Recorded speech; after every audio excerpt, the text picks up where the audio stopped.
سلام بیننده گرامی، برنامه نویدی بомдодӣ را از استودیوی مرکزی رادیو آزادی از شهر پراگ تقدیم شما میکنیم. امروز پنجشنبه 30 ایول است و ساعت به وقت شهر پراگ 7 صبح. من عبدالله اشرف هستم و در چند دقیقه دیگر خبرهای آخرین تاجیکستان و جهان را برایتان تقدیم میکنم.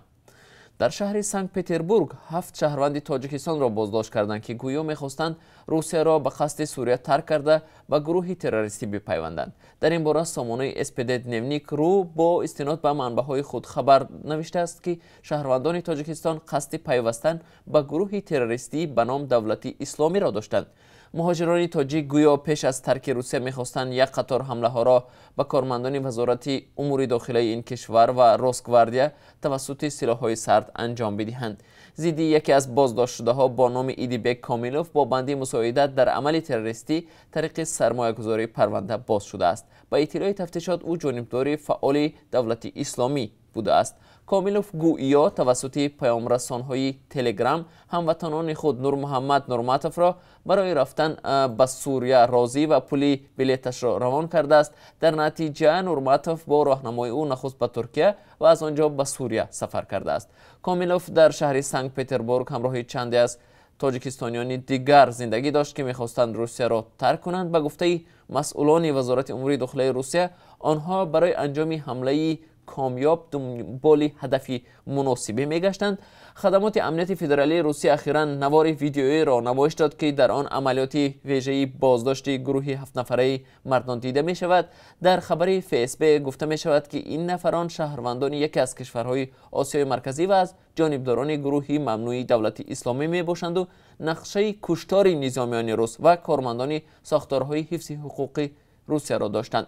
تصدیق درستی این اتهام توسط منابع مستقل همانگونه که شناسنامه شناسایی این نفران بازداشته امکان ندارد. همچنان معلوم نیست که تا کجا این نفرانی که ضدشان فیسبوک اتهام اعلان کرده است گناهشان را اعتراف میکنند و به هنگام بازداشت به وکیل دفاع دسترسی داشتند و یا نه. دادگاه در شهر دوشنبه قاسم اویوی 30 ساله را برای آزار یک زن 406 سامانی جریمه بست. در این باره ریاست امور داخلی شهر دوشنبه خبر داد. حادثه 12 ایولی سال روان رخ داده است. این زن در شبکه فیسبوک نوشت که در راه منتظر تاکسی بود و جوان با ماشین نوی مرسدس بنز آمده بر عوض $100 به او پیشنهاد همخوابگی کرد. زن در پاسخ ظرف آب را به سمت ماشین هوا داده، در نتیجه جوان وی را دشنام داده است. چرا مردها این گونه رفتار میکنند؟ مگر آنها مادر، خواهر، زن و یا دختر ندارند؟ من میخواهم این احمقها مجازات شوند. یگان احمق حق ندارد نه فقط با من بلکه با تمام زنها این گونه رفتار کند، نوشته بود این زن در صحیفه خود در شبکه اجتماعی فیسبوک. ماموران پلیس دوشنبه قاسم اویف را روز 28 ایول دستگیر کردند. اویف در مید اوباشی عیبدار شده به 406 سامانی جریمه محکوم شد.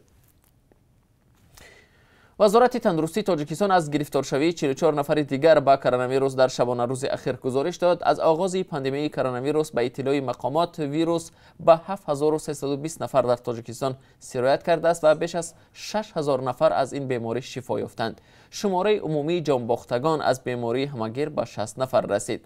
در فهرست غیر رسمی قربانیان احتمالی کرونا نو نام بیش از 440 نفر گرد آورده شده است. مرگ رسمی برخی از آنها التهاب شش گفته می شود. روسیه میگوید در صورت برقرار شدن پروازهای منتظم هواپیمایی شهروندان خارجی می توانند معلوماتنامه درباره عاری بودن از کرونا را پیشنهاد کنند و به کرانتین 14 روزه فرستاده نشوند. در این باره تاتیانا گالیکووا معاون نخست وزیر روسیه روز 29 ایول اظهارات داده است. به گفته این مقام حکومت روسیه معلوماتنامه درباره نداشتن کرونا باید نه پیشتر از 3 روزی وارد شدن به روسیه به شهروند خارجی داده شده باشد. روسیه اعلان کرد که از 1 اوگوست پروازهای بین‌المللی را با 3 کشور ترکیه، بریتانیا و تانزانیا برقرار می‌کند. مذاکرات جهتی برقرار کردن پروازهای معمولی هواپیما با تاجیکستان و روسیه ادامه دارد. از 20 مارت این جانب پروازهای معمولی میان روسیه و تاجیکستان بسته است. از روسیه به تاجیکستان حالا تنها پروازهای چارتری ادامه دارند. زمان برگزاری انتخابات پرزیدنتی در تاجیکستان روز 6 اوگوست مشخص خواهد شد. قرار است 6 اوگوست مجلس یکجایی، مجلس نمایندگان و مجلس ملی دو پلاته پارلمان تاجیکستان دایر شود و در آن سنه برگزاری انتخابات پرزیدنتی تاجیکستان معین خواهد شد. سالهای قبلی انتخابات پرزیدنتی در تاجیکستان ماه نوامبر برگزار شدند. از سال 1994 به این طرف در 4 انتخابات پرزیدنتی امام علی رحمان رئیس جمهور کنونی پیروز شده است. سازمان‌های بین‌المللی انتخابات‌های گذشته را شفاف و دموکراتی اعتراف نکردند. پرزیدنت تاجیکستان در 7 سال یک دفعه انتخاب می‌شود.